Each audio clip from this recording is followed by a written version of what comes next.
Salut à tous, j'espère que vous allez bien. On va l'avoir, ce nouveau choc de la nouvelle génération, de la génération actuelle, des deux meilleurs joueurs actuels. Ce nouveau choc en finale de Grand Chelem entre Yannick Sinner et Carlos Alcaraz. On n'en avait pas eu un seul depuis cette année et depuis Roland Garros. On va en avoir deux en 3 semaines. Ça va être fabuleux, en tout cas j'espère que ça va être un match fabuleux. On va revenir sur évidemment les matchs de ces deux joueurs, de Yannick Sinner contre Novak Djokovic. J'ai pris un uppercut sur ce match parce que je m'attendais à un super match au final. Ça a complètement flop. Et puis le match Alcaraz qui quand même s'est fait peur face à Taylor Fritz. Et on va évidemment revenir sur Novak Djokovic qui malheureusement quitte Wimbledon et ne reprendra pas un 25e Grand Chelem sur ce Wimbledon 2025. Malheureusement pour lui, encore une fois battu par Yannick Sinner et ça commence à faire beaucoup de défaites face à Yannick Sinner, malheureusement pour le Joker et il le sait.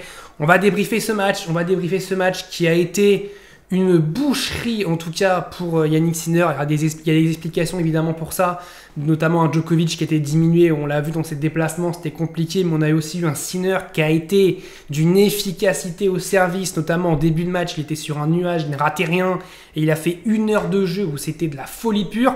Regardez en début de match, Djokovic qui va tenter donc d'attaquer très vite Sinner, parce qu'il sait, je pense, que dans les jambes, il n'a pas la caisse physique pour tenir, parce qu'avec sa chute face à Koboli, je pense que ça lui a quand même fait quelque chose. Et Djokovic qui va tout de suite tenter d'attaquer Yannick Sinner, sauf que regardez, dans une très mauvaise position, il est quand même très loin de sa ligne et il veut la mettre longue ligne, là où le filet est le plus haut, donc c'est quand même une décision qui est bizarre de la part de Djokovic, qui est un joueur normalement qui est capable de tenir la diag, de ramener la balle, de varier, et là on a vu un Djokovic qui s'est joué tendu, rapide, sauf que face à Sinner, et en plus il n'a pas une bonne efficacité, il a fait beaucoup de fautes directes, donc forcément c'était compliqué. Regardez, pareil, encore un point très intéressant, regardez où est Novak Djokovic, on voit quasiment pas ses pieds à l'écran, il est très loin de la ligne de fond de cours, et on voit un Sinner qui est à 50 cm de la ligne, qui est quand même bien positionné. Et donc en début de match, Sinner va tout de suite acculer Novak Djokovic, lui rentrer dedans et empêcher Djokovic de dicter son jeu. Il va tout de suite lui mettre un impact dans le match qui est très important, avec en plus un Djokovic qui va se faire breaker d'entrée. Voilà, il se fait breaker sur ce point-là justement. Un Djokovic qui va quand même tenter des choses avec des amortis, mais Sinner va quand même les ramener. Et on va avoir, je trouve qu'on a un Sinner, et c'est important de le dire, qui est l'un des premiers joueurs de l'histoire, si ce n'est le premier joueur de l'histoire, à être vraiment rentré dans la tête de Djokovic. On a un Djokovic qui, je trouve, en début de match, n'avait pas de solution, ne savait pas quoi faire, tenter des trucs. Il a tenté plein de choses, il n'a jamais su quoi faire, on l'a vu à la fin faire plein de services volés, parce que, en fait, Yannick Sinner était tout simplement, il le rend impuissant. Yannick Sinner rend Novak Djokovic impuissant. Alors, il faut aussi rappeler que Djokovic a quand même 15 ans de plus, donc évidemment que ça joue, mais ce Djokovic de 38 ans n'y arrive pas contre Yannick Sinner de 23 ans, et c'est malheureux à dire, hein. C'est l'âge aussi qui fait ça, évidemment, mais voilà, on a un champion qui souffre face à Yannick Sinner. Là, c'est un point que Yannick Sinner va perdre, il va rater ce revers, mais c'est quand même un point très intéressant, je trouve, parce qu'on a quand même un Yannick Sinner qui tient sa ligne, qui est proche de sa ligne, même s'il rate, et on a un Djokovic qui, encore une fois, est très loin de sa ligne. Il a vraiment joué très loin de sa ligne, et je trouve qu'à Roland Garros, il était beaucoup plus proche de sa ligne.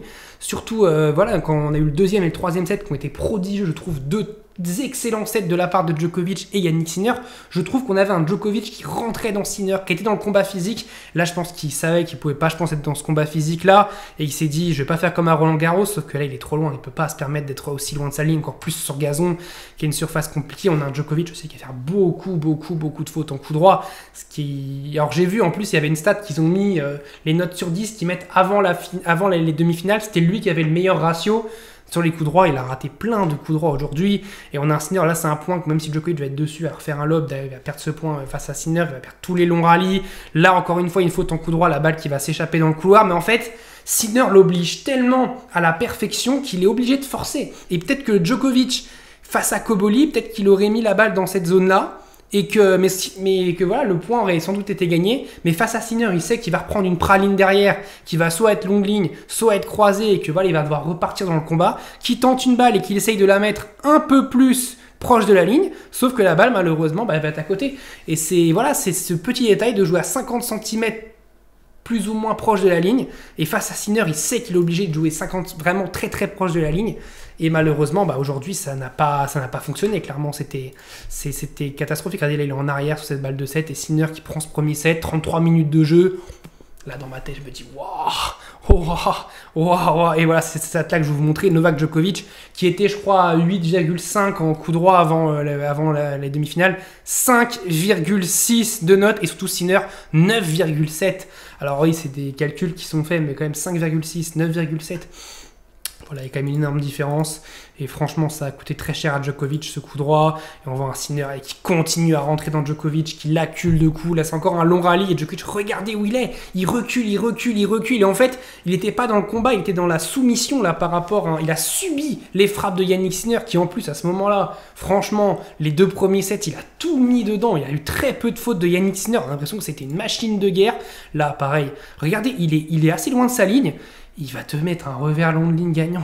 Et Djokovic aussi, il est très très loin. Mais quand tu te prends ça dans la tronche, t'es dégoûté. Quand t'es Djokovic, t'es dégoûté. Et Djokovic qui en plus va rater derrière un coup droit encore une fois. Pareil, c'est la même chose que ce que je viens de dire juste avant. Il pourrait tenter de la mettre un peu plus, avec un peu plus de sécurité. Sauf qu'il sait que c'est Yannick Sinner et que la balle va revenir. Et donc il essaye de forcer un peu plus. Sauf que là, il n'est pas dedans et la balle, elle sort et c'est malheureux. On va avoir un Djokovic qui après va tenter beaucoup de services volés. Et je trouve qu'en début de deuxième, on est quand même déjà au milieu pour Sinner. Mais en début de deuxième set, cette tactique de service volé va plutôt bien marcher. Et il va avoir raison de le faire. Il va le faire constamment sur le jeu pour revenir à 3-1. Bon, évidemment, il va aussi se faire transpercer par moment par Sinner, mais ça, c'est un risque à prendre et c'est un risque qu'a voulu prendre Djokovic. Pareil, la grosse service volé. Il va vraiment le faire pendant tout le deuxième set. Et tout le troisième set, il va vraiment faire beaucoup de services volés Novak Djokovic. Parce que regardez, dès qu'il est dans l'échange, il se fait martyriser. Et Sinner, il gagne ses jeux de service, mais facilement. C'est fou, il a une qualité au service qui est dingue. Là, Sinner va s'offrir une balle de 7 sur ce passing. Regardez où il est. C'est le même passing qu'Alcaraz lui a mis en finale de Roland Garros. C'est pour les mauvais souvenirs pour Sinner, mais il met un passing, bam, tendu. Là, qu'est-ce que tu veux? T'es Djokovic, tu prends ça, t'es dégoûté en fait, t'es complètement dégoûté. Là, Djokovic, il va même pas se battre, mais c'est Sinner qui ramène la balle. Il va souffrir, Djokovic a sauvé même 2 balles de 7 dans le jeu à 5-2, mais il va s'en sortir.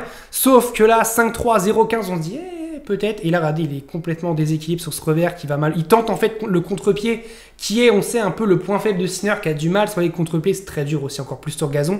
Sauf que là, il y a la zone quand même. Terrain ouvert qui est côté ouvert quand même qui est très libre. On voit Sinner qui est quand même bien sur son côté coup droit. Et franchement, cette zone là qui tente, elle est très difficile. Et en plus, Sinner il est pas si loin, il peut potentiellement la ramener. Donc je pense que tactiquement c'est pas bien joué de la mettre là. Mais et puis ça fait faute en plus et voilà, il peut rien faire. Et puis Sinner derrière en plus il fait 2 services gagnants ou 3 services gagnants. Il est écœurant, 6-3, 1h10. Et dans ma tête, je prends un uppercut parce que j'avais de grosses attentes sur ce match-là. Au vu de ce que j'avais vu à Roland Garros, je me disais qu'en fait, s'il allait avoir une raclée pour Sinner, ça allait être à Roland Garros ou peut-être que voilà, Djokovic allait pouvoir faire moins de choses qu'à Wimbledon. Et à Wimbledon, par contre, je pensais vraiment que Djokovic allait être capable de produire un niveau complètement dingue et de battre Yannick Sinner. Et au final, le niveau complètement dingue, il l'a sorti à Roland Garros et il perd quand même le match.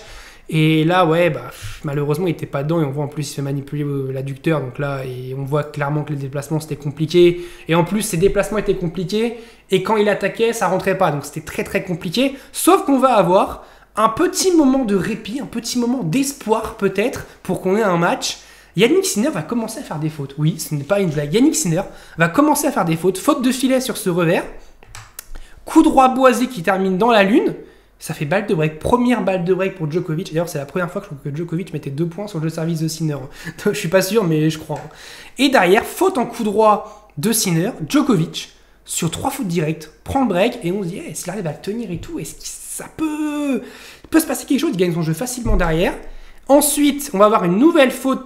Sinner qui va tenter une amortie, ce qu'il n'a jamais tenté du match. Alors l'idée est bonne parce que ça peut surprendre Djokovic parce qu'il fait jamais ça, mais il la manque. Ça fait balle de 4-0 pour Djokovic et on se dit est-ce qu'il peut pas aller chercher ce troisième set? Sauf qu'en fait là, c'est un moment où Sinner l'attaque sur son coup droit, Djokovic tente le lob. Moi je me dis est-ce qu'il aurait pas pu tenter un passing court croisé? Passing court croisé où il tente là, voilà, il nous fait un passing comme il sait faire ici. Après il tente le lob. Sinner après gagne le point. Est-ce que c'était le coup à tenter? Je suis pas sûr. Moi je pense qu'il fallait peut-être plus tenter un passing. Après, bon, c'est Djokovic, il sait quand même mieux que nous ce qui est mieux à faire. Et donc, à ce moment-là, Djokovic reste devant quand même 3-1. Là, 15A, c'est le moment où il va commencer à rater ses volets. Et là, on se dit que c'est complètement fini. Parce qu'avant, il mettait ses volets. C'est ce qui réussissait un peu à le faire tenir. Même s'il souffrait, hein, mais il réussissait à tenir. Là, il va faire une volée, il veut juste la déposer. Il veut la déposer dans cette zone-là. Sauf qu'il va complètement la manquer et la mettre dans le filet, malheureusement, pour Novak Djokovic. Ça fait 15-30. À 15-40, il va rater lui aussi une amortie. Ça fait des breaks pour Yannick Sinner tout de suite. Au final, il y a eu 3-0, mais derrière, des breaks tout de suite de Sinner. Ensuite, un point 0-15, on peut avoir de l'espoir. Pareil, un revers où il recule un peu, faute de Novak Djokovic. Et ensuite, Sinner, il rate rien. Là, c'est un point où Djokovic, regardez, il va même plus. Il va suivre sa course, il va arrêter de jouer le point. Il va pas jouer la suite du point. Et on sent que Djokovic, il joue plus. Clairement, je pense qu'il est diminué, il sait qu'il n'a plus aucune chance de battre Sinner.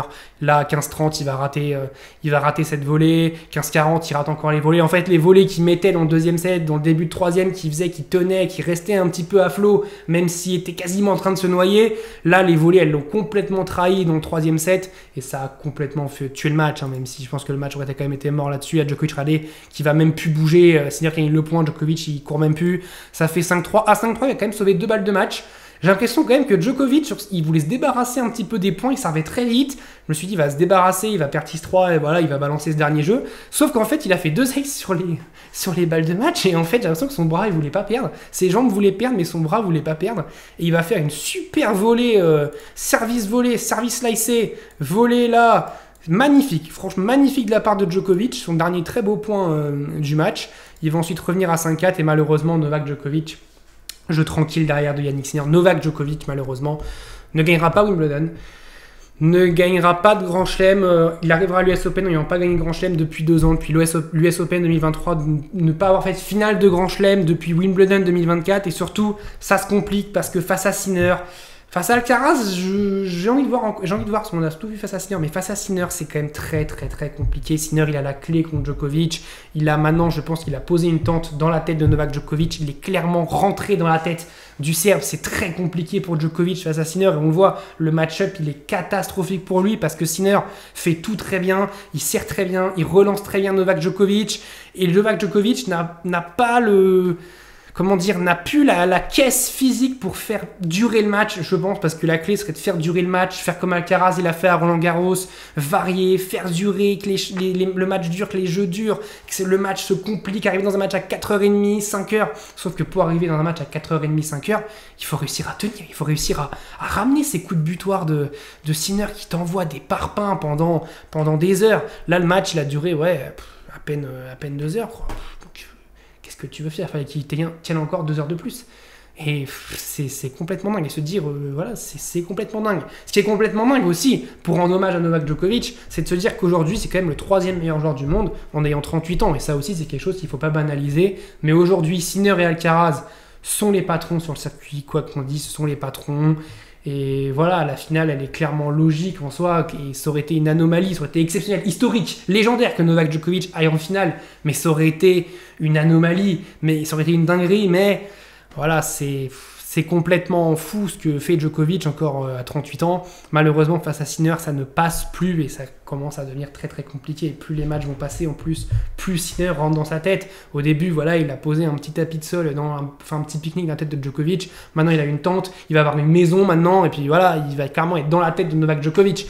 Par contre, Novak Djokovic qui part sous les ovations du public, ça aussi c'est une belle image. Djokovic qui quitte Roland Garros avec l'amour du public, quitte Wimbledon avec l'amour du public. Ce qu'il ne gagne plus, c'est les grands chelems. Ce qu'il a réussi à gagner maintenant, c'est l'amour du public. C'est complètement fou. Et du coup, Yannick Sinner va jouer Alcaraz et c'est important aussi de débriefer ce match parce qu'il y a quand même des choses très intéressantes sur le match d'Alcaraz-Fritz où il y a eu, je trouve, 18 jeux blancs dans le match sur 42 jeux. Je trouve qu'on a eu beaucoup de jeux qui n'ont pas été serrés. Je pense que les jeux serrés où il y a eu 30A, 40A, ça va se compter sur les doigts d'une main. Parce qu'on a eu très très peu de jeux vraiment très serrés. Et on a eu surtout un Carlos Alcaraz avec un petit coup de bol, avec sa petite bande du filet. Mais qui, contrairement au match face à Musetti à Roland-Garros en demi-finale, où il avait balle de break et qu'il n'avait pas saisi l'occasion, là, balle de break, il saisit l'occasion et ça met tout de suite le ton du match où on va avoir beaucoup de qualité de service de côté. Alcaraz avec 30A, point important, service sur le corps et Fritz, sur les services au corps, il a eu beaucoup de mal, je trouve. Ensuite, encore une fois, point à 30A, point très important, point où il faut être clutch. Alcaraz est très clutch et fait un service gagnant sur deuxième balle en plus. Là, c'est une volée masterclass Alcaraz pour mener 5-3. Le premier set va aller très vite. Hein. Regardez la balle de 7 pour Alcaraz sur le service de Fritz qui va être bien sauvé par Taylor Fritz. Alcaraz va quand même ramener cette balle. Hein. La balle va finir ici, là, sur la ligne. Alcaraz va la ramener et ensuite il va lui refaire un contre-pied très bien joué de la part de Taylor Fritz qui quand même se bat, mais ce premier jeu malheureusement lui a fait beaucoup de mal. Et là, Fritz, on voit clairement le niveau à la volée par rapport à Alcaraz, ce qui va lui coûter d'ailleurs, je pense, le 5e set. On y reviendra. Mais voilà, le niveau de jeu de Fritz à la volée est clairement différent d'Alcaraz. Et en 35 minutes, Alcaraz pour le premier set. Le break d'entrée a clairement fait le premier set. Il ne s'est rien passé ensuite de complètement dingue. Tous les jeux ont été très rapides, à part ce jeu-là à 5-3 où Alcaraz a procuré une balle de 7. Sinon, ça a été des jeux très rapides. Et puis, on va avoir un deuxième set où Fritz va être plus proche de breaker Alcaraz que dans le premier, largement plus proche. Mais il va être un peu timide sur les points importants. Là, c'est un point où il pourrait prendre le dessus, il ne le fait pas. Et Alcaraz, lui, par contre, dès qu'il a l'occasion, il le fait. Fritz, il est à gauche. On ne le voit pas sur la photo, mais il est à gauche.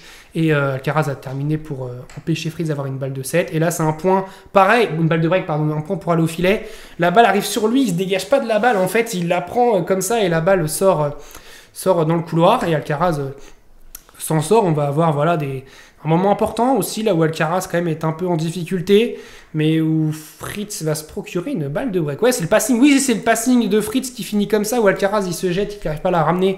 C'est vrai. Balle de break pour Fritz. Première balle de break du match pour Taylor Fritz, qui va être sauvé pareil d'un service sur le corps de Carlitos Alcaraz. Alcaraz qui ensuite va crier vamos après de revenir à 4 partout. Sauf qu'on va avoir un Alcaraz qui va être un peu moins bon dans cette fin de deuxième set. Là, c'est compliqué, mais pareil, encore une fois, gros service pour tenir. Et puis à 6-5, on va avoir un Alcaraz qui va commencer un petit peu à faire n'importe quoi.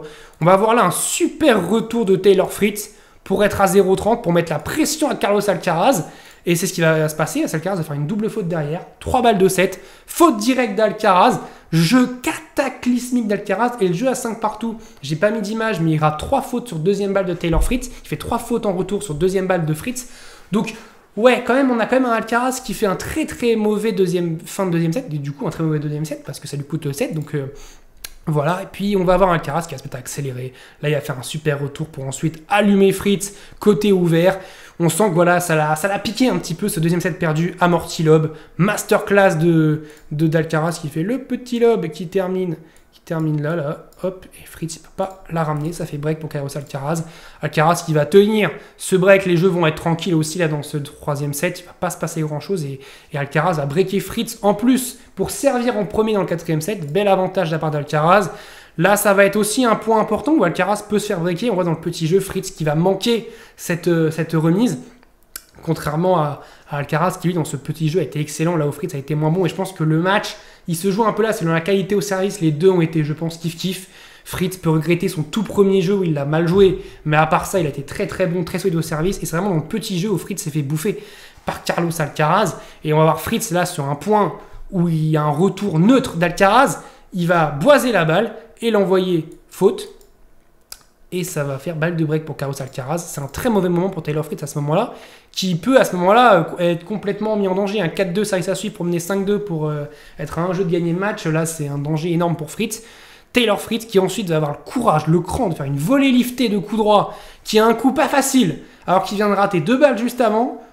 Bien joué pour sauver cette balle de break. C'est très bien joué de la part de Taylor Fritz. Là, bah voilà, jeu tranquille d'Alcaraz qui mène 4-3. Là, c'est une volée masterclass de Carlos Alcaraz qui rebondit et qui finit dans les mains du ramasseur de balles. En fait, c'est un ramasseur, voilà, il donne les balles au ramasseur de balles à domicile. Le ramasseur de balles ne bouge pas. La balle arrive sur lui parce que c'est Carlos Alcaraz. Donc voilà, et puis le tie-break, c'est quand même le moment important du tie-break où Carlos Alcaraz va mener 4-1. Avec cette volée sublime, volée amortie de Alcaraz qui a fait un nombre de volées incalculable réussi, qui a été très fort à la volée aujourd'hui. Sauf que Fritz va revenir avec ce revers long de ligne, c'est un des premiers revers long de ligne du match qui nous sort magnifique, masterclass de Fritz parce que la balle va rebondir vraiment sur la ligne, il va prendre Alcaraz de vitesse, Alcaraz qui était vraiment resté, voilà, qui avait anticipé la balle croisée, qui est très loin de la ligne, qui a un gros déplacement à faire et qui va quand même la toucher mais pas la ramener.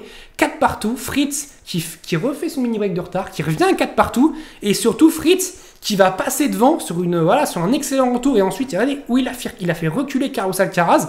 Et il envoie une balle en coup droit magnifique pour mener 5-4. Service à suivre, 2 services à suivre. On se dit, ouais, est-ce que Fritz il va faire une dinguerie là, revenir, aller chercher un 5e set contre Alcaraz.